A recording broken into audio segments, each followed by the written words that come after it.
This is the third book of my art journals that I've worked on this spring and summer. I did 3 of them separately, and then I've recently bound them all together to make one big book. She's chunky, and I'm just going to slip this book underneath just to make everything kind of flat as I'm flipping through. But here's a little walkthrough of my mostly summer journal.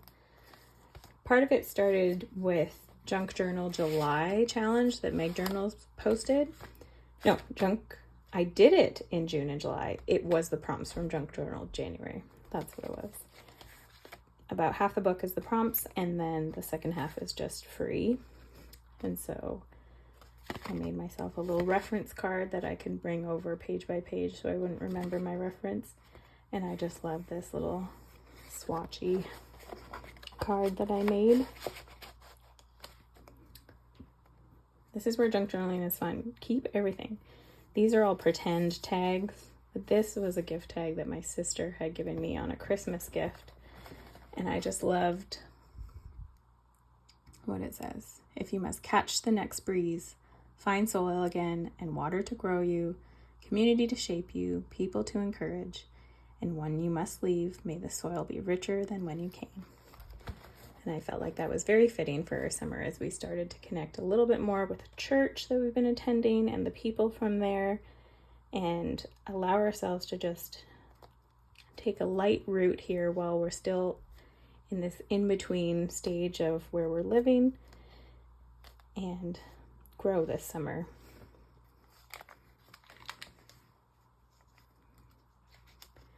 Sometimes I feel like the prompts make my books feel a little disjointed because it's work that I wouldn't do. I feel like this is very much work that I would create on a regular unprompted basis, but this is not. But it pushes me to create work that's out of my comfort zone and out of my regular rhythm.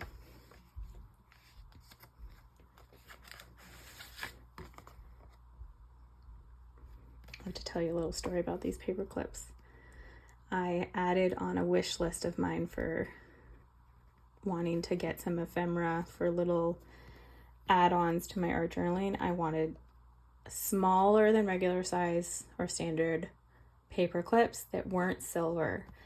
And I decided to add it on like a little wish list. I wasn't praying about it or anything, I don't believe, but we went to the store for my son's birthday. We went to the thrift store because he had his eye on this little stuffed animal that he wanted to buy with his own money, and he got birthday money. And I like to look at their stationery section because sometimes there's cool papers. Like this paper was an address book pack of paper that came from there too. And there was this little box of made in Canada paper clips. Actually, they're right here. They were 25 cents, and I thought, oh, that's a cute little vintage box. Maybe I'll get it just for the packaging. And I opened them up, and there are these brass, smaller than standard size paper clips. And I was so excited for 25 cents.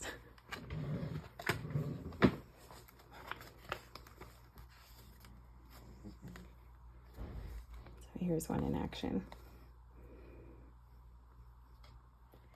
And these are little bits that are falling off of my son's blanket that he won't give up. It's so threadbare, but I collect all the little bits that come off of it. But at least I'm using them.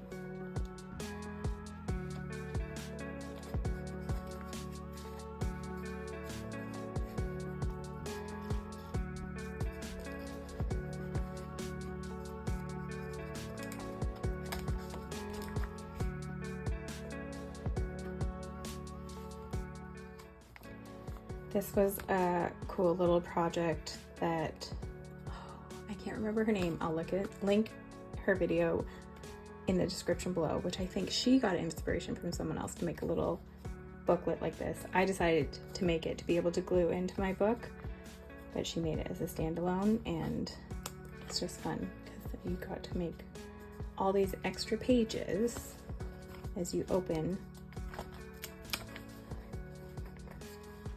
everything.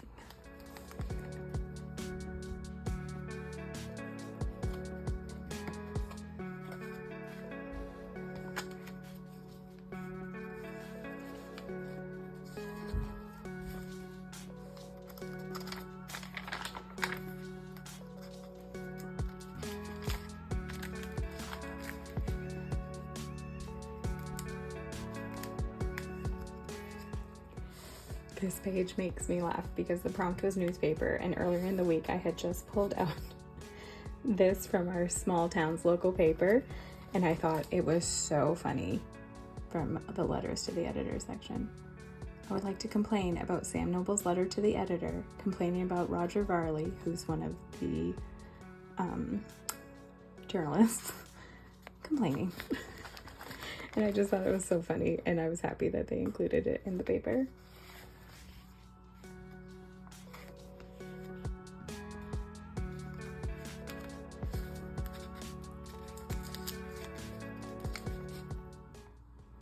This little add-on is one of my favorites. I just love how it turned out and that it's a secret.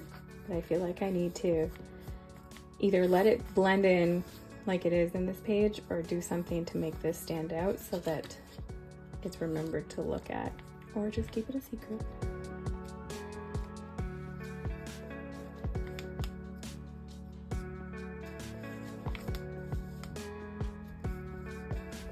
There's more blanket bits that are falling off.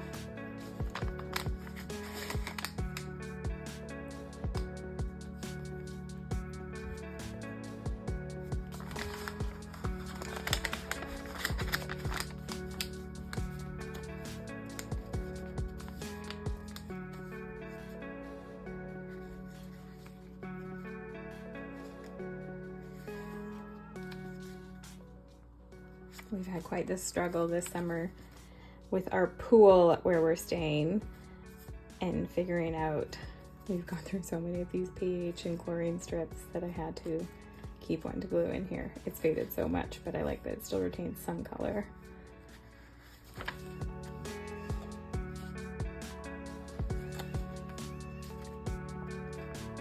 This was a freebie from Jenny Highsmith, who is a calligrapher and artist who I've admired for quite a long time. I had to add in.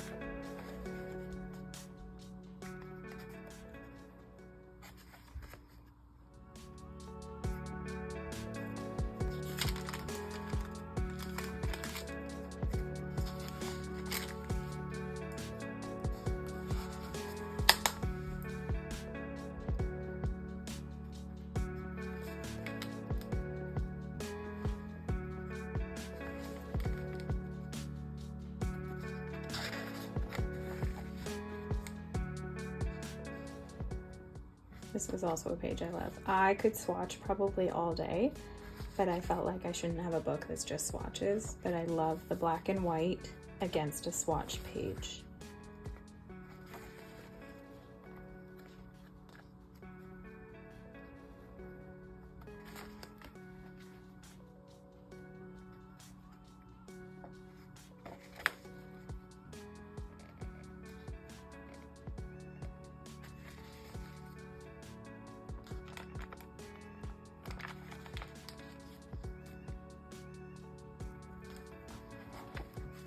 This was just a book I was using for support. And that's it. That's the end of my big chunky spring summer 2025 art journal. Thanks for sticking with me.